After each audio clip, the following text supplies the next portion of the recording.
Bienvenidos a la decimonovena sesión del Seminario de Lectores de Jean Robert. Mi nombre es Héctor Betancourt.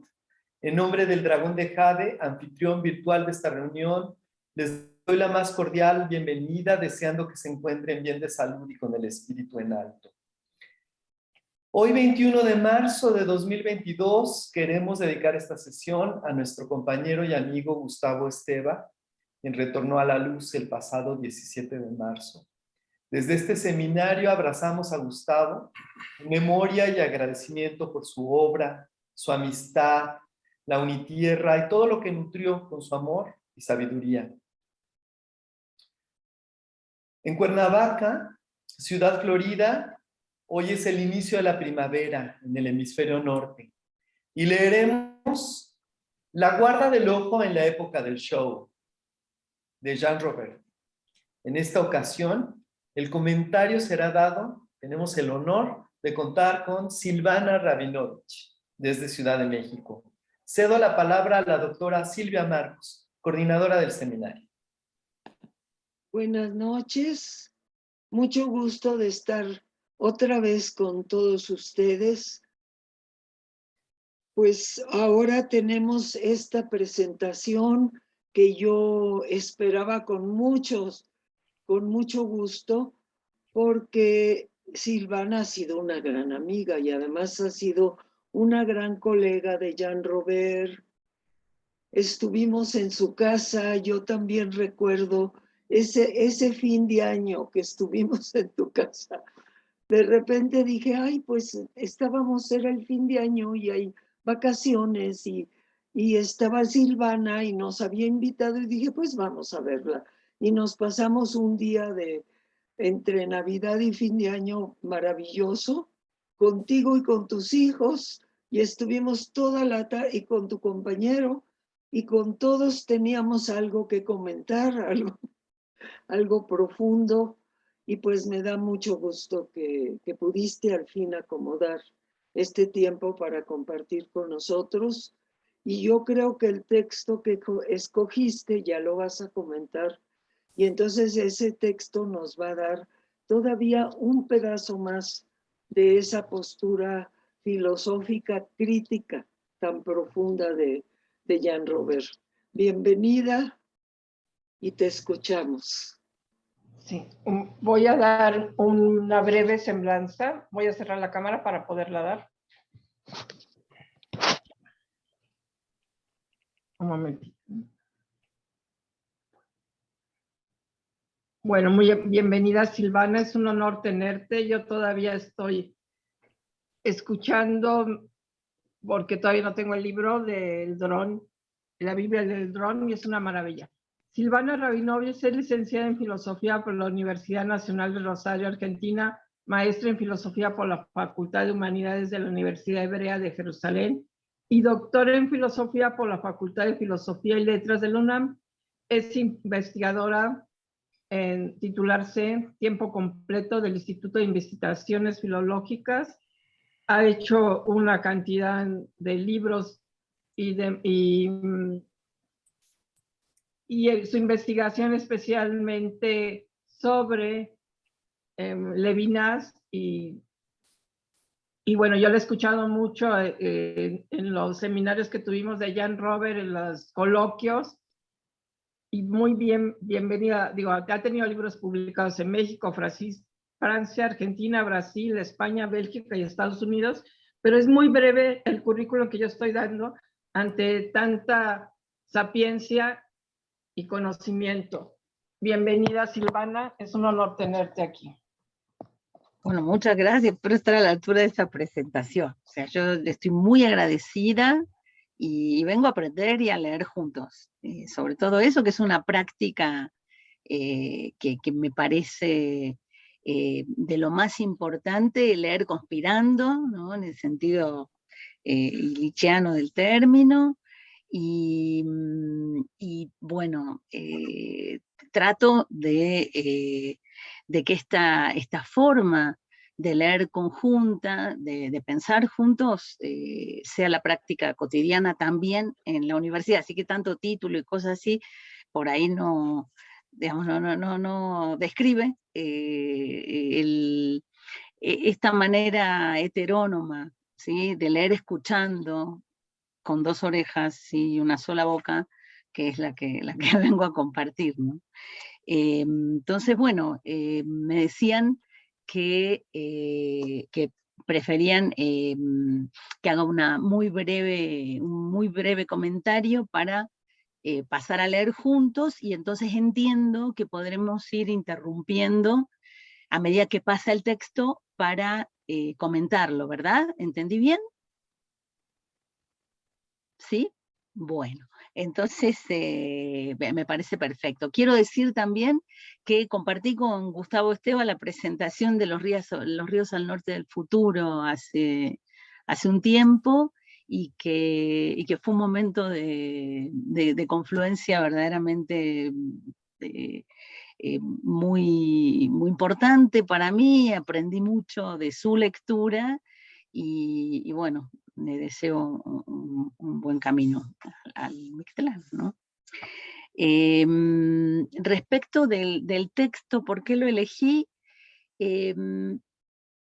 Yo lo asocio con varias lecturas de Iván Illich que me han llegado por Jan. Primero le tengo que agradecer a él la confianza que me tuvo al invitarme a hablar una vez en 2012 sobre En el viñedo del texto, ¿no? Que es uno de mis libros favoritos, una de esas joyas que tuve la suerte de leer bajo el efecto de una terapia que hacían mis hijos, que se llamaba la terapia de Alfred Tomatis, donde uno escuchaba música filtrada de Mozart y cantos gregorianos mientras hacía lo que tenía que hacer. Entonces, leer a Illich y ese libro, justamente bajo el efecto de esa música, fue realmente ver formas y colores, fue un acto sinestésico. Lo que estaba comentando Silvia de aquella visita hermosísima, tan pródiga que hicieron, porque decía que fue para mí muy emotivo tenerlos en casa, que no es lo mismo que encontrarse en auditorios, ni siquiera en restaurantes, y tenerlos en casa y escuchar esa manera hermosa de tejer las palabras, de asociar entre raíces de lenguas, reírse de su propio acento que tenía Jan, ese humor que me enseñó mi abuelo, que es la capacidad de reírse de uno mismo, ¿no? y nunca de los otros. Fue un regalo muy grande, les decía y les dije ese día y lo seguiré diciendo. Fue algo mágico que hizo que mis hijos pudieran conocer a mi abuelo sin haber tenido esa oportunidad nunca, a través de ese humor y de ese amor a las lenguas y ese pensamiento divertido y libre que por todos lados irradiaba Jan, y sigue irradiando. Entonces ese día llegó también este libro hermoso, que es La pérdida de los sentidos, y que hoy va a estar también presente, porque está presente en esa lectura.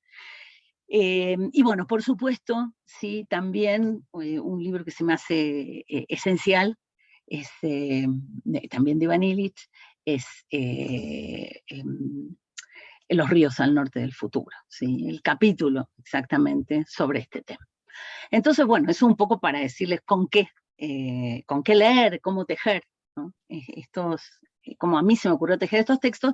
¿Y por qué lo elegí? Sobre todo porque siempre me deja deslumbrada la última frase, ahí la última parte donde habla de Levinas, ¿no? Que es el autor que yo vengo trabajando y traicionando. Como dice Paul Celan ahí en su poema Elogio de la distancia, solo traicionando soy fiel. Y entonces, bueno, es un poco esa actitud de llevar un poco al extremo aquello que un pensador legó, llevarlo más allá de su voluntad. Y no es una traición en el sentido de un juego de poder, y vamos a ver aquí cómo me parece que lo que apunta, lo que a mí me deja este texto en toda la puesta del cuerpo que hace, es una apertura a un tema, no un tema, a un una posibilidad conceptual, como la llama él, levinasiana, que es la de la sensibilidad y la de la vulnerabilidad. Yo siempre cito de memoria, hacia el final, casi al final, de otro modo que cero más allá de la esencia, Levinas escribe: para lo poco de humanidad que adorna la tierra, es necesario un aflojamiento sin cobardía de la virilidad, por lo poco de crueldad que nuestras manos repudiarán. Y creo que es en ese sentido, de aflojar sin cobardía la virilidad, de repudiar la crueldad y de separarse de la dominación, de hacer de la vulnerabilidad lo más precioso y no la vergüenza, ¿sí? Tal como nuestra sociedad nos ha enseñado a combatir, a esconder esa vulnerabilidad. Que vulnerabilidad en el sentido de lo que nos vuelve carne herible, ¿no? Piel herible ante los otros. Entonces, yo leo en clave de esa última parte todo el resto del texto y, bueno, por supuesto, de todas estas lecturas que sin duda impregnan y a las que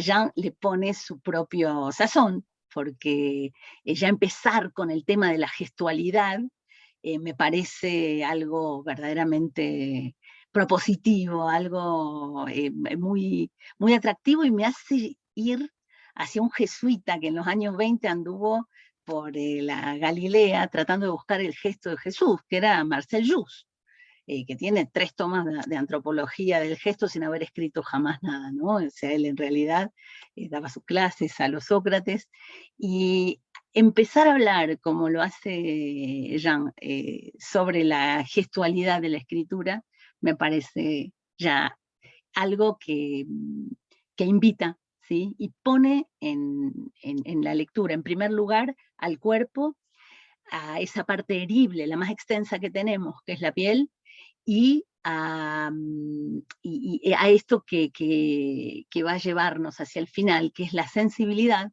lejos de toda sensiblería, ¿no? Sensibilidad en el sentido de la capacidad de ser afectados por el otro, ¿no? Por lo otro. Entonces, bueno, toda esta sinestesia que va a aparecer acá, yo la leo en esta clave ética. Bueno, no me extiendo más porque si no les voy a quitar la palabra. No sé cómo nos organizamos para leer, ya quedamos según lo que diga Héctor.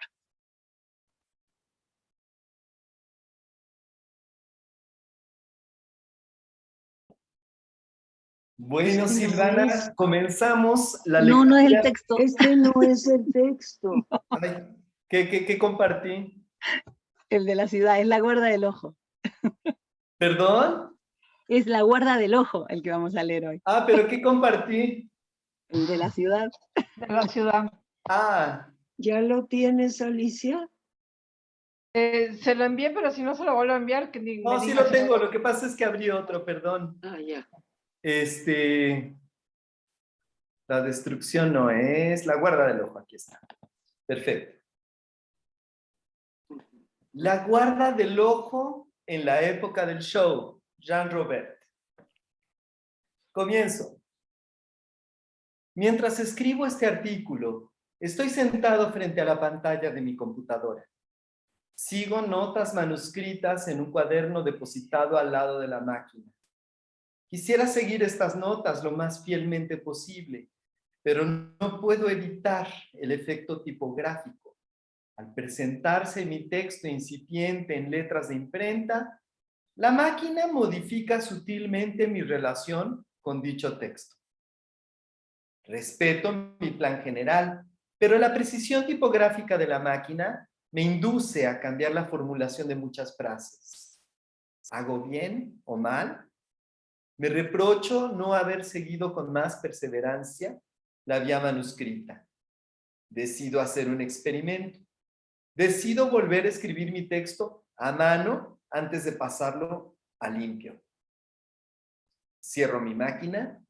Ahora tengo frente a mí una hoja blanca. En la mano tengo uno de estos marcadores de pluma fina que parecen capaces de correr sobre el papel más rápidamente que las ideas. Mientras lleno la hoja con garabatos negros, Esta se transforma en página. En la historia de la escritura hubo periodos en que el estilete o la pluma se comparó con un arado y la línea escrita con un surco.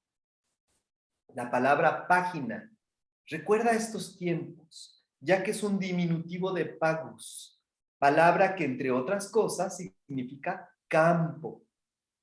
La pantalla ya no tiene nada de la materialidad de un suelo. No se labra. Por lo tanto, no es una página. Trazar surcos con una pluma y teleguiar un cursor virtual son dos gestos, dos actos de índoles muy distintas. Sin embargo, a ambos se les llama escribir.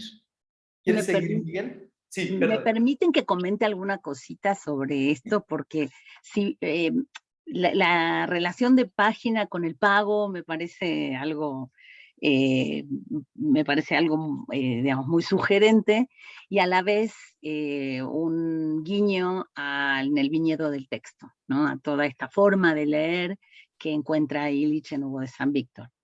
La forma así en primera persona y algo aparentemente anecdótico con que empieza esta, lo que a mí me saltó enseguida fue la forma de concebir la crítica, la actitud crítica de Jean, de poner en cuestión su propio acto desde el inicio, desde antes del inicio, ¿no?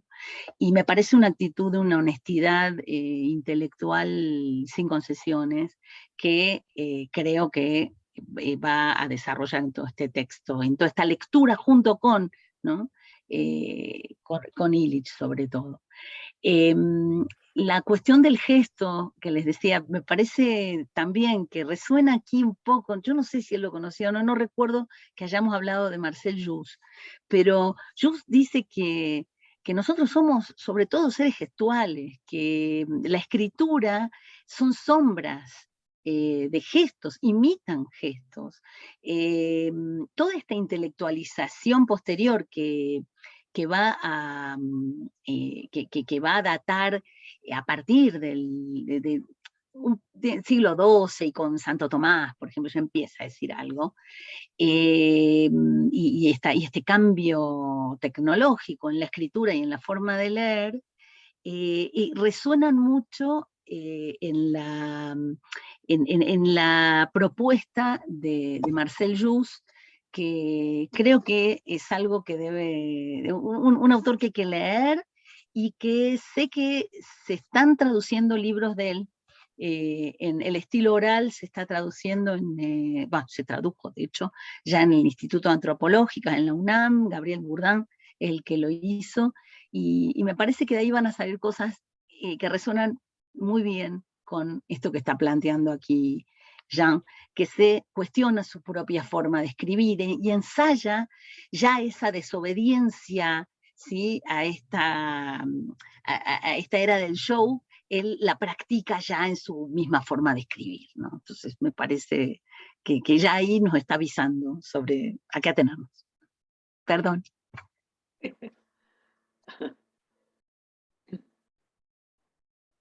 Gracias por el comentario, Silvana. Miguel, continúa, por favor.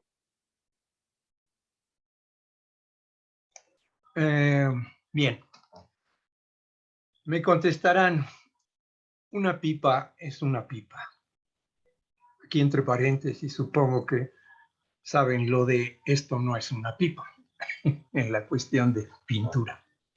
Y escribir es escribir, pero no es así. La escritura tiene modalidades históricas. Limitándonos al solo mundo del alfabeto, podemos distinguir entre varios regímenes distintos de la escritura. Escribir en el año 2000 no es lo que era en el año 1700 y tampoco lo que era en el año 1000. No solamente cambió la tecnología de la escritura, sino también toda la actitud, la géstica del acto de escribir, así como las metáforas que se inspiran de él.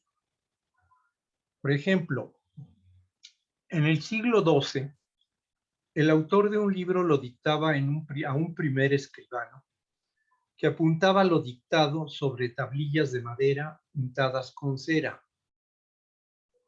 Este primer escribano pasaba sus tablillas a otro que redactaba un borrador en pergamino, utilizando generalmente palimpsestos, es decir, pergaminos cuyo texto había sido borrado con una navaja para reciclarlos.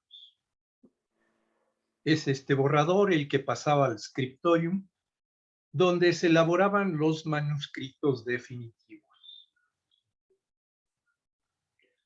Al renunciar a escribir este artículo directamente en la pantalla, he tratado de cambiar de régimen, literalmente, de revivir en mí una relación pasada con la escritura.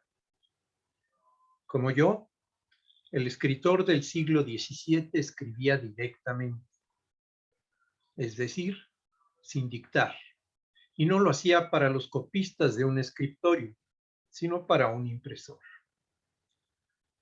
Pero estaba atenido a las reglas de su oficio. Tenía que entregar un manuscrito no solo limpio, sino caligrafiado.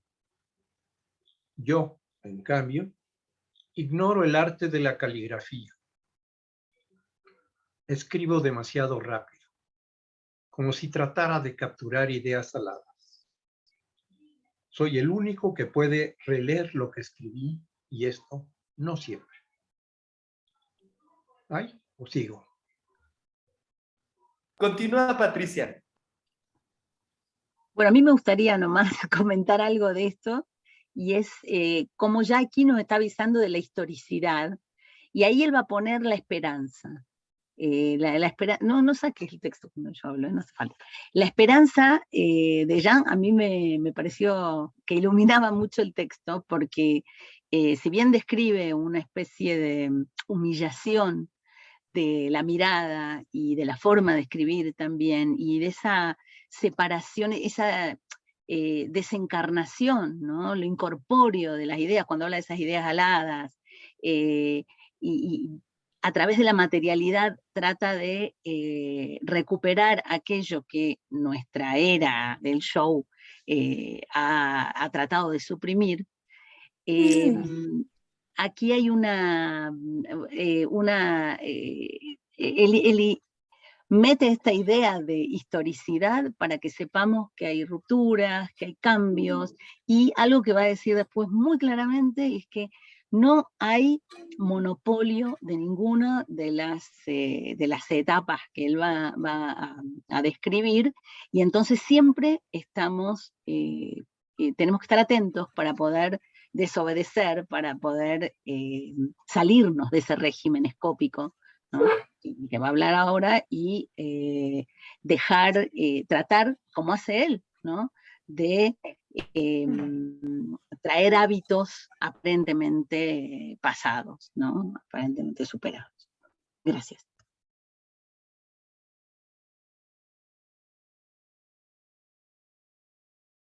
¿Sigo?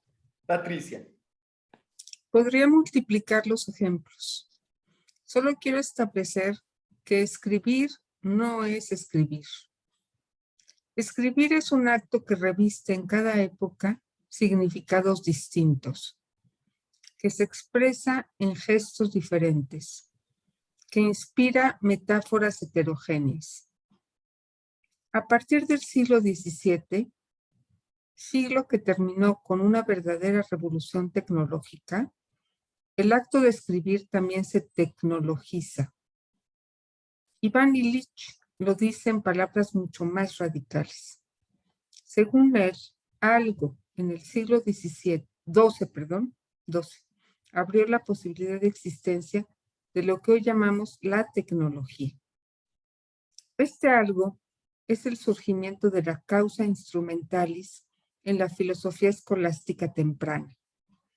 El concepto de que ciertas cosas exteriores a la persona pueden ser medios para alcanzar fines de la misma, idea que a partir de Roger Bacon desemboca en la fantasía de que la naturaleza es una mina de recursos que gritan por ser explotados con los instrumentos adecuados. La revolución de la escritura a fines del siglo XII es simultánea con el surgimiento de esta idea en la filosofía. A partir de ahí, la escritura se instrumentaliza. Es literalmente la primera tecnología y hasta cierto punto, todas las revoluciones tecnológicas por venir seguirán su modelo y compartirán sus características.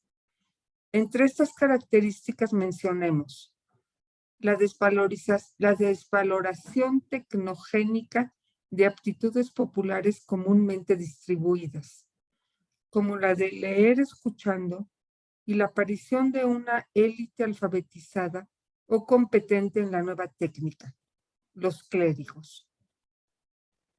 Ahí, yo agregaría algo ahí, porque sin duda está cuando en el siglo XII, ahí lo data muy bien Illich en el viñedo del texto, se pasa de la lectura en voz alta a la lectura en voz baja, se prohíbe el bisbiseo en las bibliotecas, los libros empiezan a estar encadenados, el cuerpo empieza a desaparecer en la lectura, y además, ¿sí?, de esa élite alfabetizada y de ese desprecio, ¿no?, a partir de la técnica de valores populares,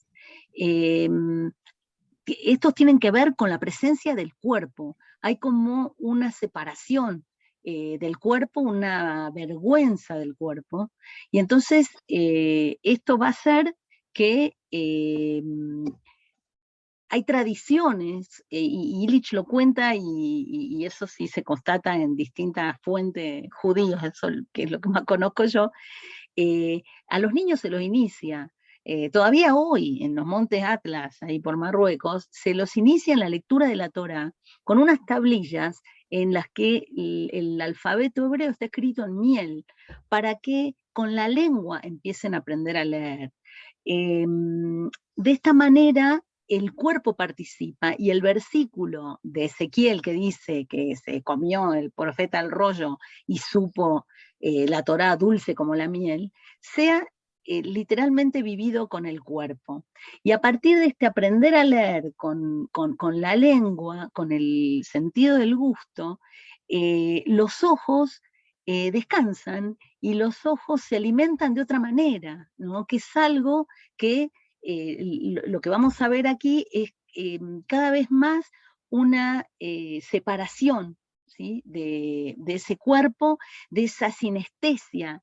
Vuelvo a la palabra sinestesia porque esa solidaridad entre los sentidos, esa comunidad de los sentidos, en los que se hace prevalecer una idea abstracta de la vista que va a acompañar la lectura, y que va a terminar maniatando, ¿sí?, a la escritura.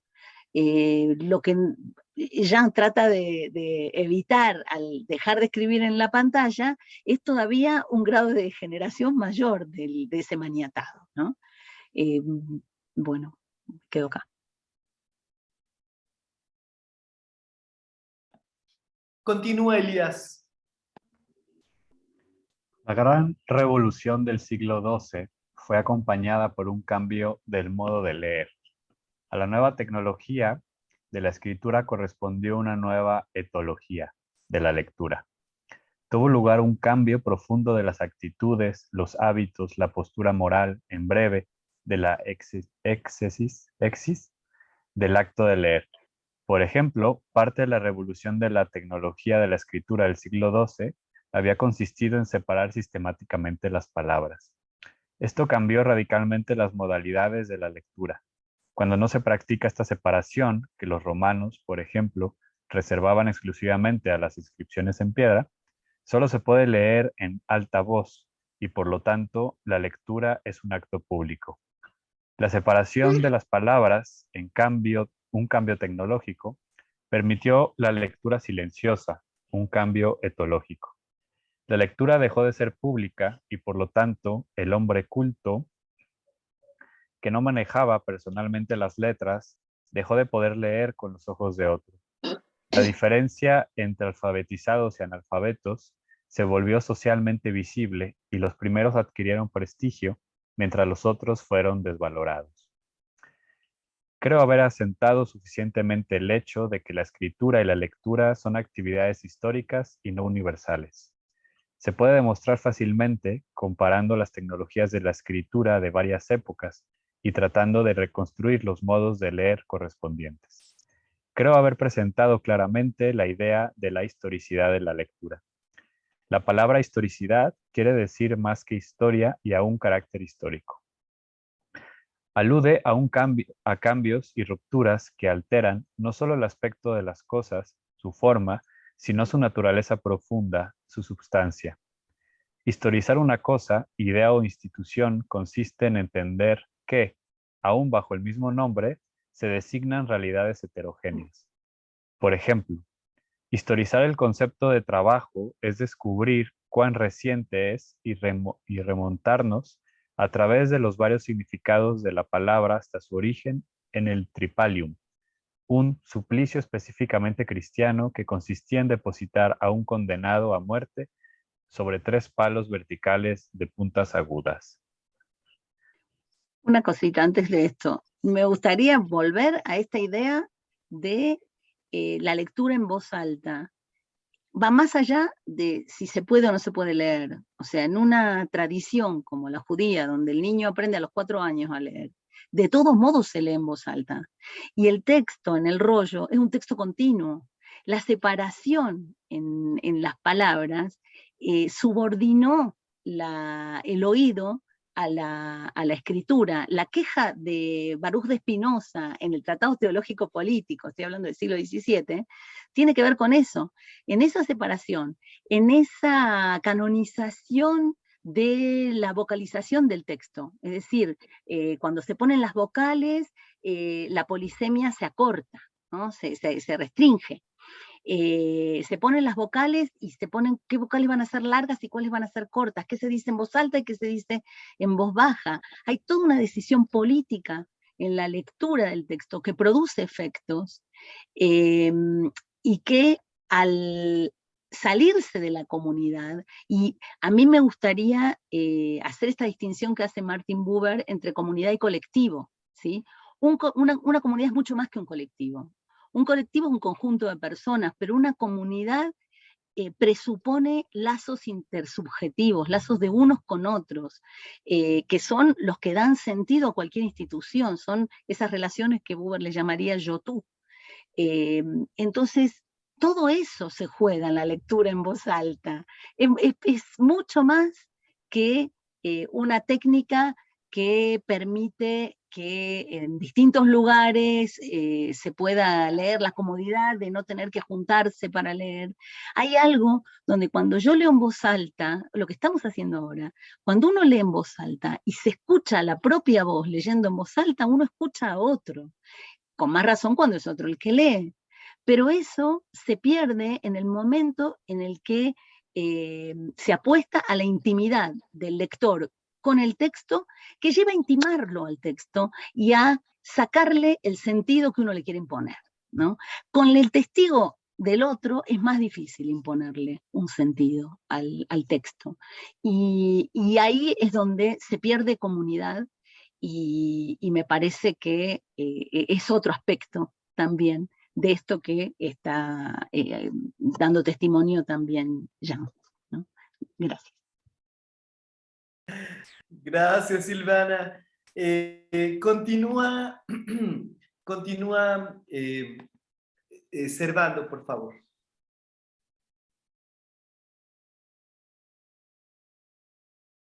Tienes que prender tu micrófono. Listo.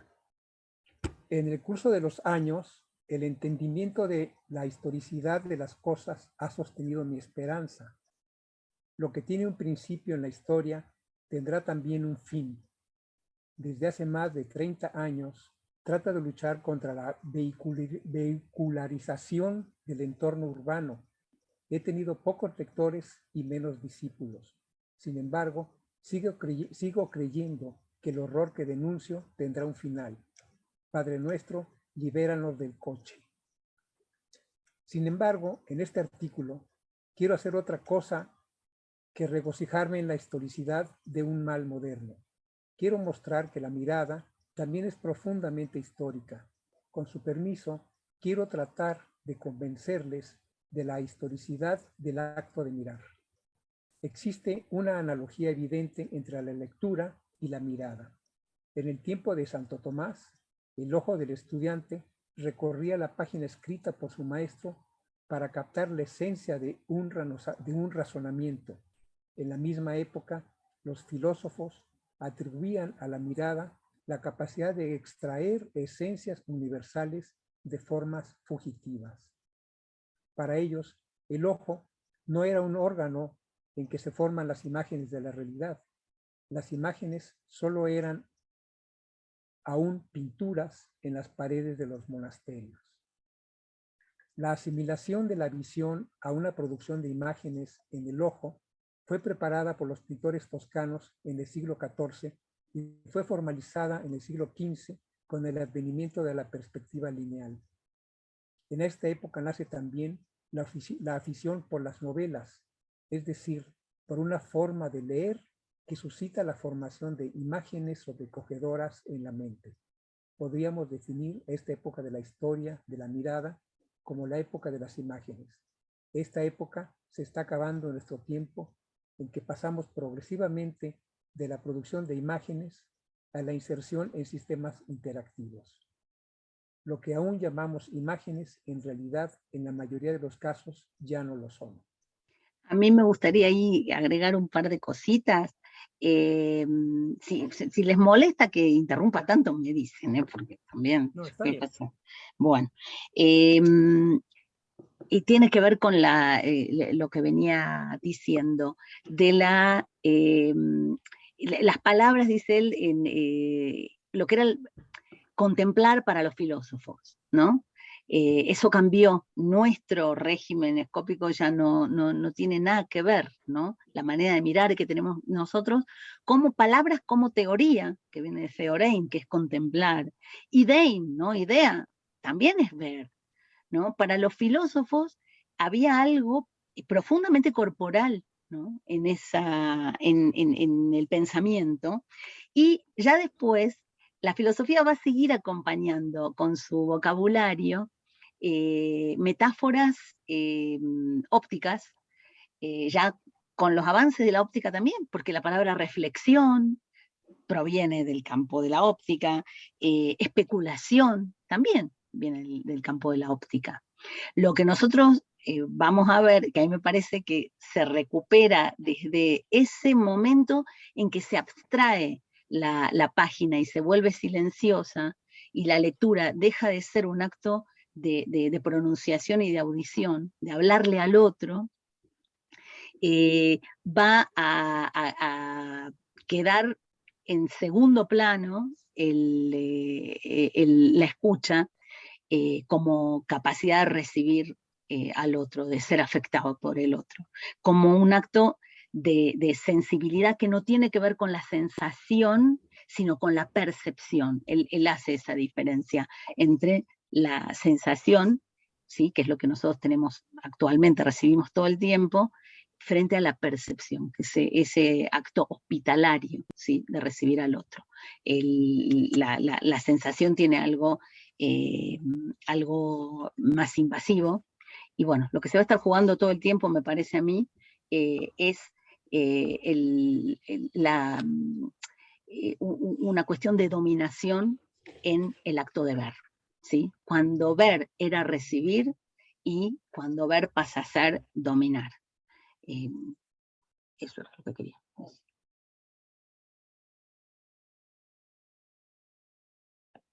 Continúa Ramón Vera. Ahí voy, sí, perdón, es que no encontraba el micrófono. Según Iván Illich, hemos entrado a una nueva época de la mirada que él llama la época del show. El show enajena la mirada de la imagen.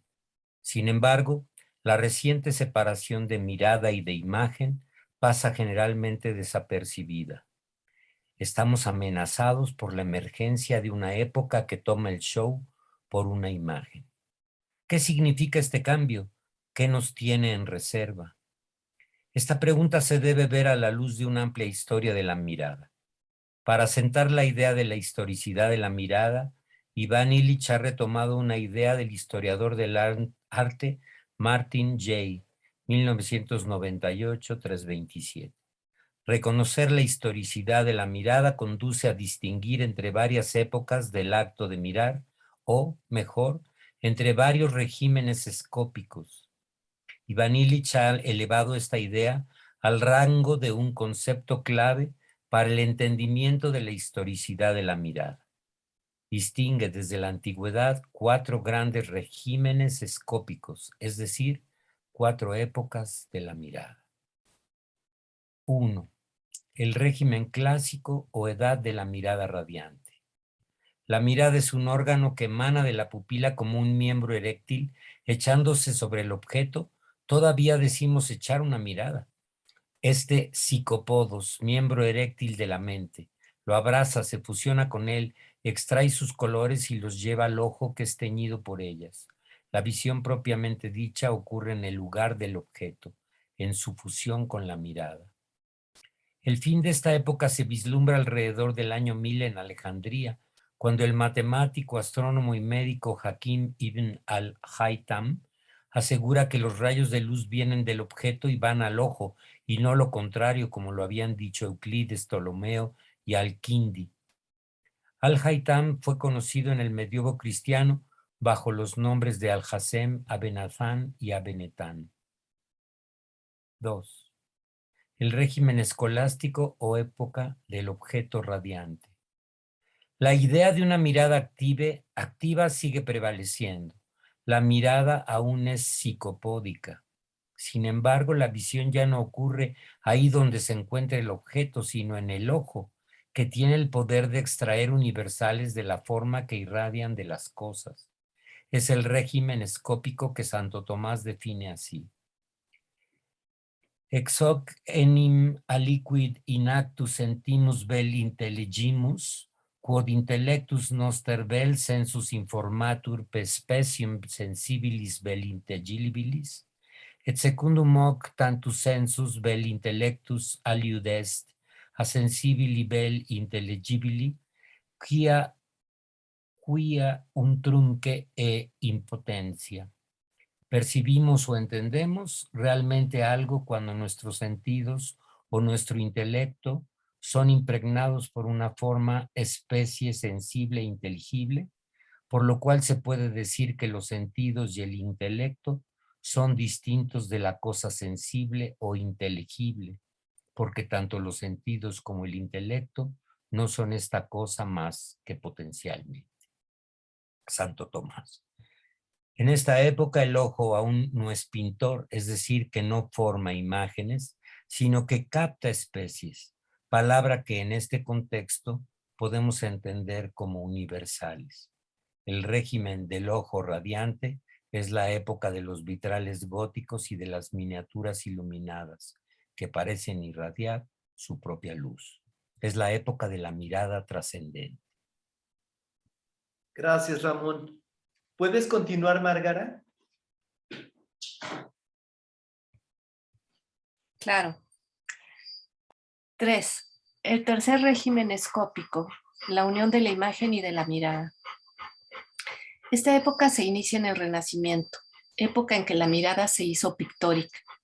Cada vez más el ojo es interpretado como un instrumento. Se le compara con la cámara oscura y puede ser equipado con aparatos que incrementan su radio de acción o su poder de discriminación. Algunos llaman a esta época la época de la mirada mediatizada o de la mirada humillada. León Battista Alberti publica sus hallazgos sobre la perspectiva alrededor de 1450 en Florencia. Leonardo da Vinci aprende de ellos una nueva visión, la visión del espacio como si fuera el interior de un edificio, pero critica a sus maestros por haber inmovilizado el ojo Inspirándose en ellos, pinta el interior del cuerpo humano, como si se tratara de un interior arquitectónico, y contrariamente a ello multiplica los puntos de vista sobre el mismo objeto, tratando de recobrar la movilidad del ojo. Hay una nota, pero no sé si la leemos o después, o cómo hacemos con las notas. Como me digan. Sí, vamos a la nota. Ver la conferencia que Bárbara Duden dedicó a la historia de la mirada, o con más precisión, a la historia del acto de mirar, en los textos disponibles con Silja Samersky, Greftinggrasse 16 Bremen, particularmente la 10ª conferencia sobre los dibujos anatómicos de Leonardo da Vinci.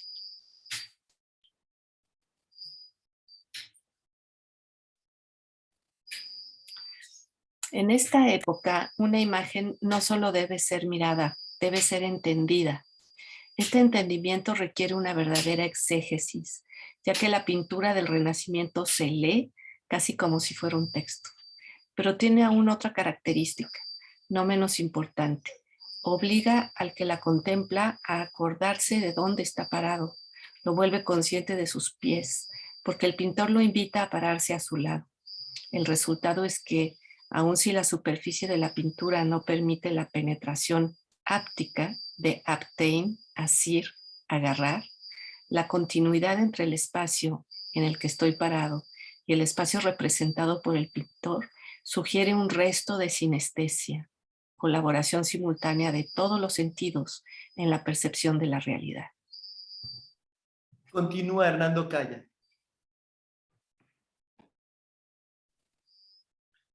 4. El régimen escópico moderno, la edad del show. Con la transición de la edad de la imagen a la edad del show, el espectador pierde progresivamente sus pies. Ya no hay ningún terreno común entre el aparato que registra, el objeto registrado y el espectador. En otras palabras, bajo este cuarto régimen escópico, el espacio en que se presentan los objetos no está en continuidad con el espacio del espectador y además no le ofrece ningún lugar donde pararse. Por lo tanto, este solo puede entregarse al show, ser absorbido por él. No lo puede contemplar como una imagen. Esta edad empieza paulatinamente a fines del siglo XVII, como se puede deducir de ciertas tablas anatómicas, por ejemplo, las del grabador holandés Albinus, cerca de 1740, y aún más de las primeras representaciones del embrión humano por el doctor Sommering de 1798. Estos dibujos tienen poco en común con los de Leonardo. Mientras éste multiplicaba los puntos de vista, aquellos se esforzaban en evitar las deformaciones perspectivistas. Lo que quieren no es dar una vista del interior del esqueleto, entre paréntesis Albinus, o de la matriz, entre paréntesis Sommering, sino vaciar una serie de mensuraciones en representaciones gráficas. Para usar una comparación extemporánea, podríamos decir que tratan de anticipar a los arquitectos que realizan sus planos en un programa Computer Assisted Design, el CAD. Como estos pretenden constituir una base de datos objetivos que permitiese a un artesano construir modelos en 3 dimensiones de los objetos representados en planos. Para evitar las deformaciones de la perspectiva, hay que imaginar que la representación se proyecta ahora en un plano muy lejano, idealmente a distancia infinita. Lo que fascina en los dibujos anatómicos de Leonardo es que las imágenes parecen situarse en un espacio tan cercano que uno tiene la ilusión de que podría tocar con sus dedos los músculos, ligamentos y órganos representados. Ninguna impresión de cercanía se desprende de los dibujos de Albinus o de Sommering. Hoy evocan fotografías de objetos formadas desde una gran distancia con un teleobjetivo. Toda sugestión de sinestesia está ausente. Técnicamente, estas representaciones no son perspectivas, sino isometrías. Los especímenes anatómicos representados según esta nueva técnica en los libros de texto no son imágenes subjetivas, sino representaciones objetivas, de las cuales se pueden tomar mediciones a distancia infinita. Aquí a mí me gustaría que nos detengamos como para recapitular un poco esta periodización que, como bien él dice, no es absoluta, no es que hay un dominio absoluto de uno sobre los otros regímenes escópicos, pero sí hay un paso, ¿no?, de concebir el ojo como si fuera un pie del alma que va y que, como le gustaba decir a Jean, es como un camaleón, ¿no?, que se tiñe del color de aquello que capta. Ya con Santo Tomás, ¿sí?, lo que vemos es como una mirada ya trascendental, ¿no? Ahí empieza a separarse estos universales, o sea, es una mirada activa todavía al exterior, pero ya va a captar universales, ¿sí? Porque hay formas que las irradian y eso, bueno, como decía él, las miniaturas góticas, los vitrales reflejan un poco de esto. Ya en el tercer momento, con el Renacimiento, de ser órgano va a pasar a instrumento, ¿sí?, el ojo, y aunque Leonardo mira con todo el cuerpo, hay un hermoso texto de Paul Valéry que se llama Leonardo y los filósofos, donde él dice que Leonardo es el filósofo por excelencia, porque no olvida el cuerpo, ¿no? Parece que los filósofos de Descartes en adelante se avergüenzan del cuerpo y prescinden de él completamente. Incluso Descartes inventa que la glándula pineal es aquel lugar por el cual el alma le manda, o sea, domina el cuerpo. Entonces, el siglo XVI, ya con la invención de la lente, va trayendo un cambio, y esta forma mediatizada de la mirada va a empezar a humillar a la vista, ¿no? Eso lo dice en La pérdida de los sentidos, y dice que una visión que es deshabilitada cede su lugar a la observación, que es la visión referida a un instrumento, ¿no? Entonces ya dejamos de ver para observar. Y ya, sí, a partir de 1800 empieza la era del show, según Illich, y ahí el ojo depende más de la interfase que de la imaginación. Habla de la edad esta de los diagramas, el CAD, que nombra un programa que los arquitectos usan muchísimo. Illich señala esta cuestión del paso de la exégesis, como era antes, a la hermenéutica, y que tiene que ver, me parece a mí, con algo que voy a tomar prestado de Kant el término, un giro copernicano de secularización, porque si la exégesis tenía los ojos puestos en el cielo, ¿sí?, y esto todavía, Santo Tomás por supuesto forma parte de esto, ya el círculo hermenéutico impone una lectura profana, más ahí donde el cielo se estrella contra la tierra, ¿no? Entonces, las nuevas técnicas ópticas, como por ejemplo ahora, no sé, el otro día recibí la ecografía del bebé de mi sobrino en 3D, ¿sí?, desligan a la imagen de la realidad del espacio, ¿sí?, que eso sí atañe a los sentidos. La muestra en un espacio, como bien dice Jean, que es isométrico, se pretende objetivo, en el cual no puede entrar ningún ser sensible, ¿no? Entonces, por eso va muy acorde con lo que estamos viendo hoy, que ya ni siquiera son perspectivas, ¿no? Las isometrías, ya no hay imágenes subjetivas, sino representaciones objetivas. La representación acaba con la imagen. Dice Illich, hablando de esto que estamos nosotros aquí, ¿no? El espacio virtual te pide que mires al interior de un no lugar en el que nadie podría vivir, ¿no? Eso lo dicen en Los ríos al norte del futuro. Y entonces ahí es donde la corporalidad ya deja de tener entidad, ¿sí? Contra la psicopodia, ¿no? Esos pies del alma. La modernidad ya ve mensajeros postales, dice Illich, sí, que traen imágenes a los ojos. Y entonces la representación ya es una mirada pasiva, o sea, recibe imágenes que trae la luz hacia el ojo, los digiere, ¿sí? Y la mirada anterior, una mirada virtuosa, una actividad, ¿no?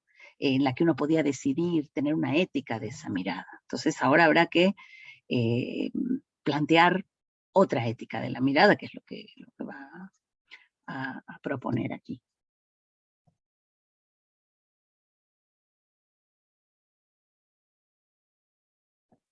Continúa, Hernando, donde te quedaste. Si no me equivoco, aquí. El entendimiento de que nuestra época es, de hecho, una edad post-psiconológica, post-imagen, conduce a Illich a revisar una opinión bien establecida sobre el significado de la fotografía. Autores como Susan Sontag, 1977, Roland Barthes, 1981, y John Berger, 1972, han arguido con maestría que la aparición de la fotografía a mediados del siglo XIX es el inicio de la edad escópica en la cual nos encontramos. Illich muestra por su parte que la fotografía fue y sigue siendo el pivote para la sobrevivencia del tercer régimen escópico en el cuarto, es decir, de la imagen en la edad del show. Este cuarto régimen escópico merece también ser nombrado la época diagramática. Como ya se ha indicado en este régimen, las ilustraciones que se ven en libros científicos no son facsímiles de la visión, sino planos isométricos de las cosas, como son y no como se ven. Educan al espectador, lector, a ver el mundo más arquitectónico o más geográfico, como conjunto de planos y mapas. Farinelli, Franco, Olsen, Gunnar, Reichert, Tagmar, 1994. Se le pide hacer una herramienta de diagramas y no una exégesis de imágenes. El show científico no solo visualiza lo invisible, moléculas, genes, átomos, quarks, sino que pretende dar forma a nociones abstractas, el crecimiento de la población, el Producto Nacional Bruto, el SIDA, puntos suspensivos. Los diagramas resultantes no representan nada que la mirada, y menos los otros sentidos, pueda aprehender. Y sin embargo, estamos invitados a experimentar horror y angustia o a regocijarnos frente a estos vaciados de informaciones abstractas en gráficas. En esta época, el estudio de la naturaleza se reduce al estudio de ilustraciones científicas. No sé si alguien más quiere leer. Yo creo que continúo yo. Por favor. En este contexto, parece particularmente pertinente la propuesta del historiador y filósofo de la ciencia Bruno Latour. En vez de especular tanto sobre los paradigmas y sus revoluciones, es decir, sobre la manera en que ideas científicas suceden a otras ideas científicas, deberíamos concentrar más nuestra atención sobre la manera en que las observaciones se transforman en representaciones gráficas, como los ratones, por ejemplo, se metamorfosean en datos y cómo estos datos a su vez determinan la manera de pensar sobre los ratones. Aquí a mí me gustaría agregar algo sobre Latour. Me parece que se abre aquí otra posibilidad, una alternativa en otra manera de mirar, que traen Bruno Latour, Isabel Stengers y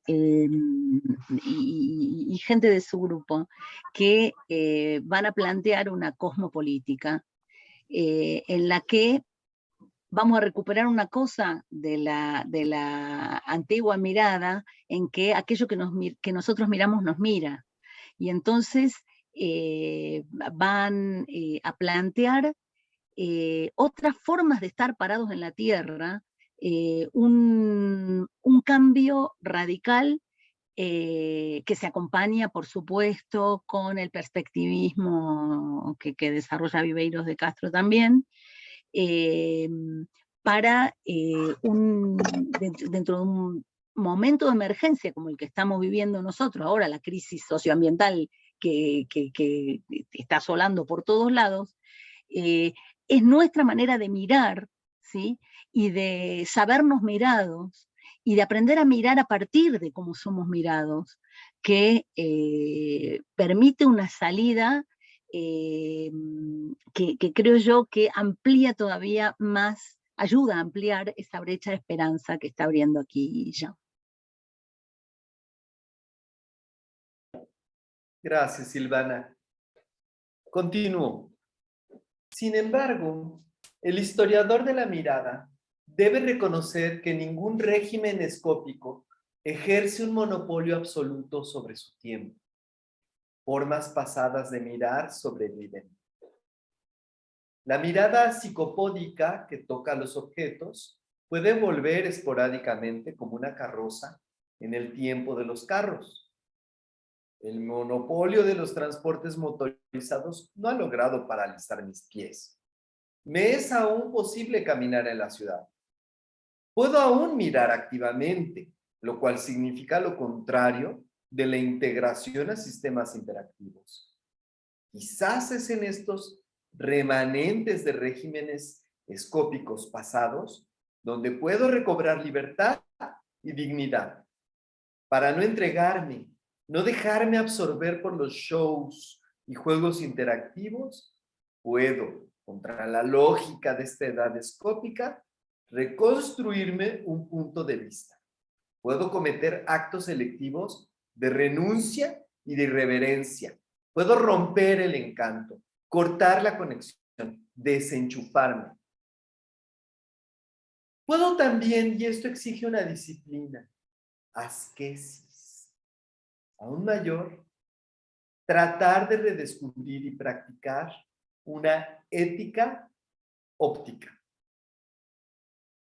Continúa Elías. El origen de este concepto es medieval, es decir, de la época del objeto radiante. En esta época, la ética óptica consistía en la adquisición de hábitos psíquicos mediante los cuales las apariencias podían ser filtradas en el umbral de la memoria. En la época siguiente, se trata de proteger el corazón de la intrusión de imágenes destructivas o que simplemente provocan distracciones. La pregunta ética propia del régimen del show es enteramente nueva. ¿Cómo puedo evadir no imágenes destructivas, sino el flujo de shows, la fascinación de los ojos vacíos de la gorgona, en que Illich ve el emblema de los interfaces? ¿Cómo puedo liberarme del espacio abstracto, en que no tengo pies ni punto de vista, en el que el otro me percibe en los sistemas, y cómo lo puedo liberar a él?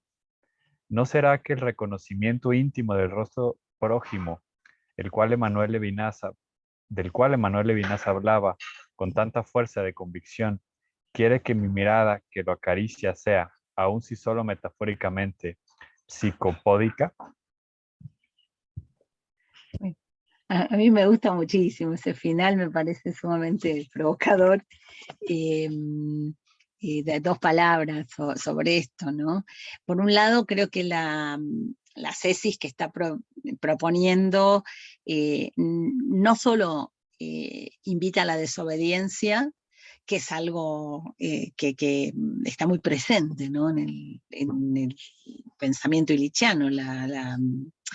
Sé que Pietro Ameglio vendrá pronto, ¿no?, a hablar y seguramente a hablar de la objeción de conciencia, ¿no? Hay que hacer una objeción de conciencia frente a este régimen de la mirada, ¿no?, el régimen del show, pero invita a liberarse con el otro, de ese espacio abstracto de los sistemas, y no es un me salvo yo y ya no sé qué pase con los demás. Acá es donde yo creo que entra Levinas y tiene bien ganado el lugar, porque me parece que lo que está sugiriendo con esa mirada psicopódica, Jean, aquí, tiene que ver con el lugar que tiene en Totalidad de Infinito, este libro de Levinas, del año 61, La caricia, ¿sí? Donde esto está entre las páginas 267 y 269 de Totalidad Infinita, pueden leer. Él voy a enumerar algunas ideas de esto. Dice, la caricia consiste en no apresar nada, en solicitar lo que se escapa sin cesar de su forma hacia un porvenir, jamás lo bastante porvenir, en solicitar eso que se oculta como si no fuese aún. Busca, registra. Una búsqueda que es una marcha hacia lo invisible. Después decir que la caricia no busca dominar una libertad hostil, hacer de ella su objeto o arrancarle su consentimiento.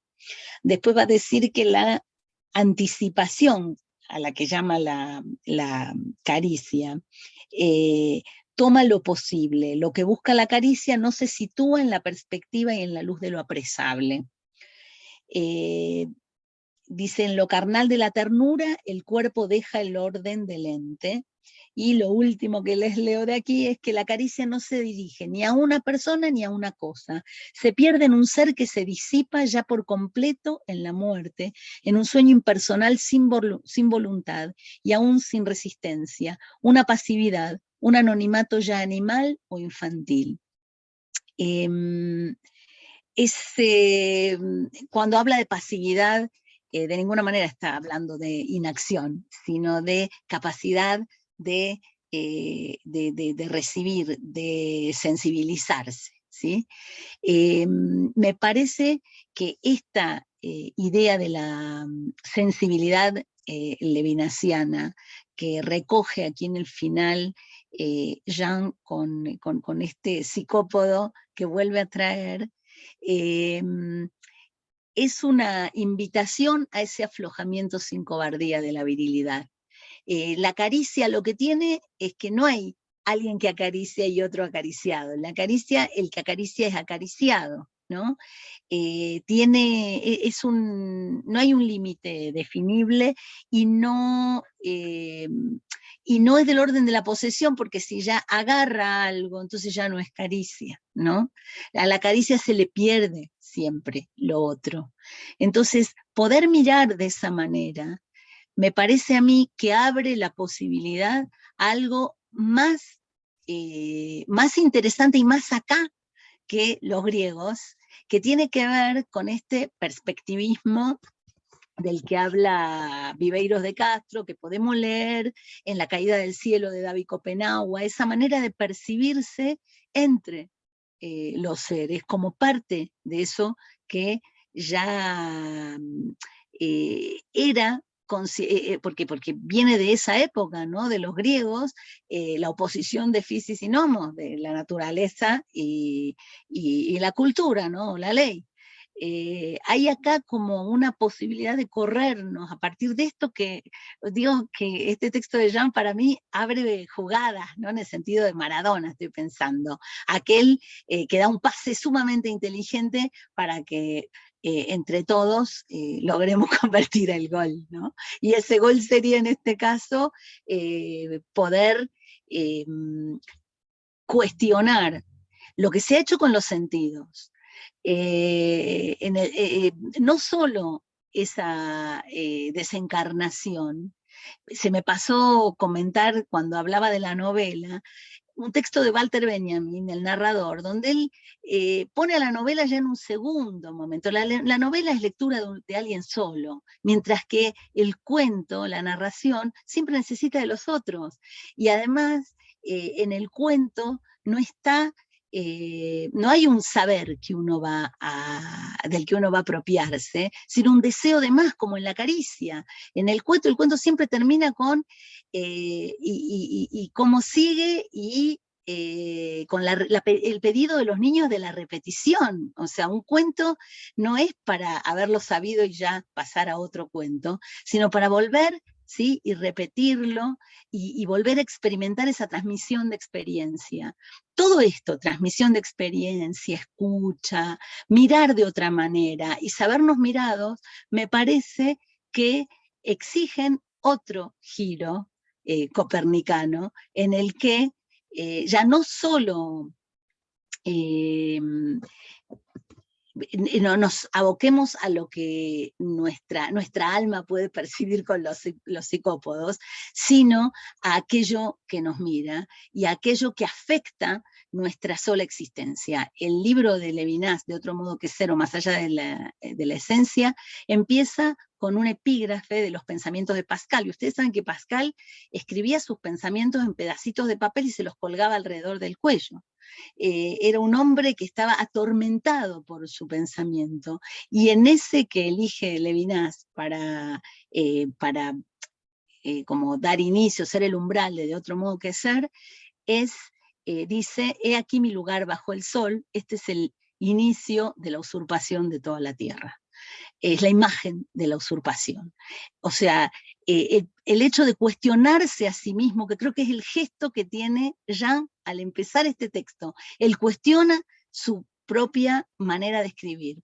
Voy a criticar la técnica desde la técnica y con ayuda de la técnica, y sin embargo, eso me tiene que permitir abrir, y creo que es lo que él logra hacer aquí con maestría. Abre. Y ahí ahora nos toca a nosotros. Cedo la palabra. Escucho, soy todo oído.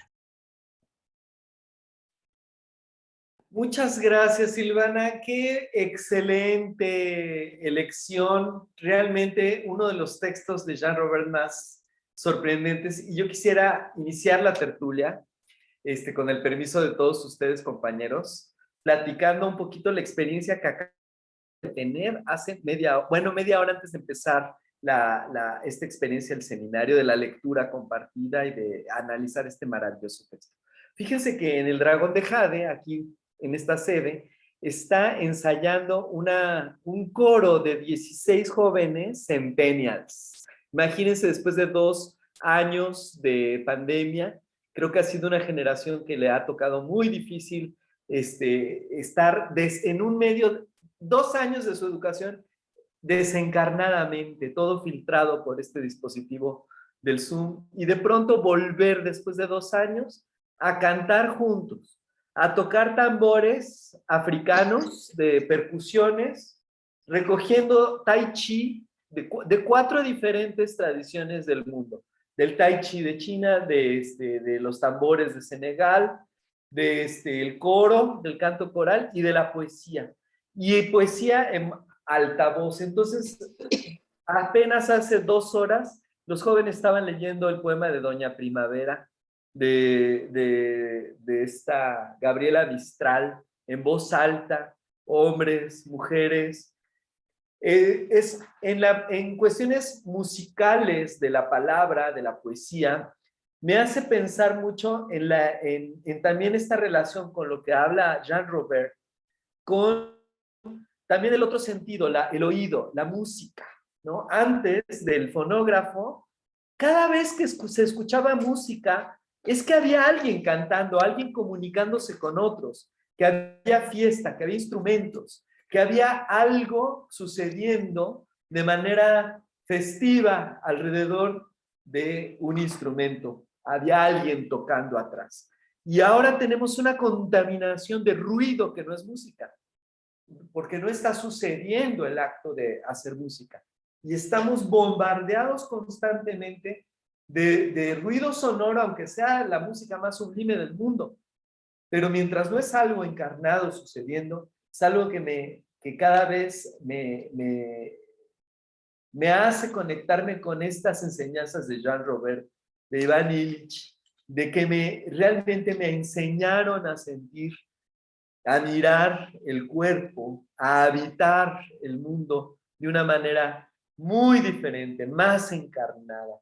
Y qué bueno que ahora se está transmitiendo a una nueva generación. Entonces, con esto me quedo muy enamorado de este texto de Jean Robert. Y no sé, ¿alguien quiere seguir? Silvia, Alicia, ¿alguien quiere? Le toca a Silvia, ¿no? Le toca a Silvia. Ah, perdón, Silvia. Discúlpame, no te vi. Ya me emocioné de empezar la tertulia, pero siempre Silvia cierra el seminario antes de Pero la ya tertulia. cerraste maravillosamente bien, Héctor. Ay, Silvia, te lo agradezco tanto. Sí. Yo estoy tan emocionado de este texto Sí. especial y el comentario de Silvana ha sido maravilloso, ha sido una cosa que nos inspira. Y en la recuperación del cuerpo, de esa encarnación, de la mirada, de todo. No sé, Elías, si quieras comentar algo. Sí, claro que sí, con mucho gusto. Por ahí ya tenía yo la tentación de levantar la mano. Pues bueno, antes que nada, obviamente agradecerte, Silvana, qué gusto escucharte como siempre. Y lástima que se fue Patricia, porque estoy de acuerdo con ella. En el chat escribió que pues estos temas son de los más complicados, por lo menos para mí, y parece que también para ella, de los más difíciles tanto de leer, pues, leer a Illich y leer a Jan, estos temas, ¿no? De pronto son los más filosóficos, incluso filológicos, ¿no?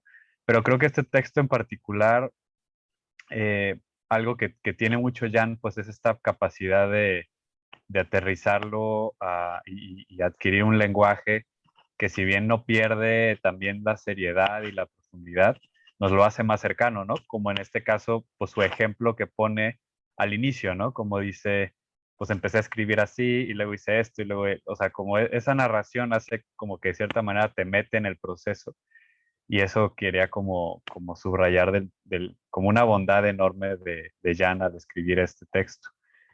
A mí me hizo pensar como en dos cosas, ¿no?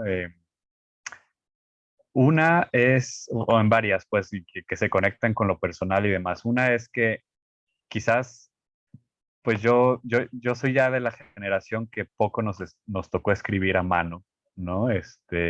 Todavía sí, yo lo hice por ejercicio en mi casa, mi mamá nos ponía, pero digamos, yo me fui con la finta de la velocidad, ¿no? Cuando yo era niño, primero pensaron que tenía algún tipo de retraso y me llevaron al psicólogo de niño porque no podía decir la doble R y porque me tardaba mucho en algunas cosas. Y ya le dijeron a mi mamá que no, que en realidad mi mente iba más rápido que mi boca, ¿no? Entonces no podía yo decir todo lo que quería decir, entonces me trababa.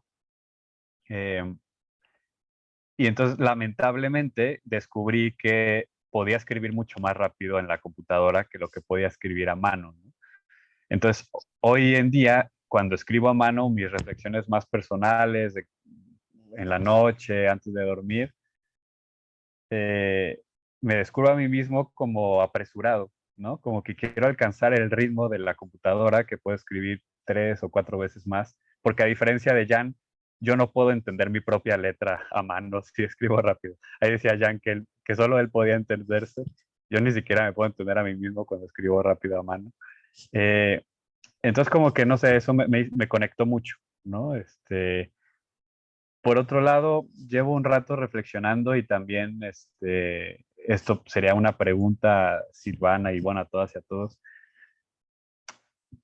¿Creen que se puede oralizar el texto? Es decir, o sea, en este paso de lo oral a lo textual, que sabemos que no solo Illich lo trabaja, no solo Jan lo trabaja, pero yo me pregunto si se puede oralizar también el texto, ¿no? O sea, como hacer textos más orales, que que tiene que ver con otro tipo de escritura, ¿no?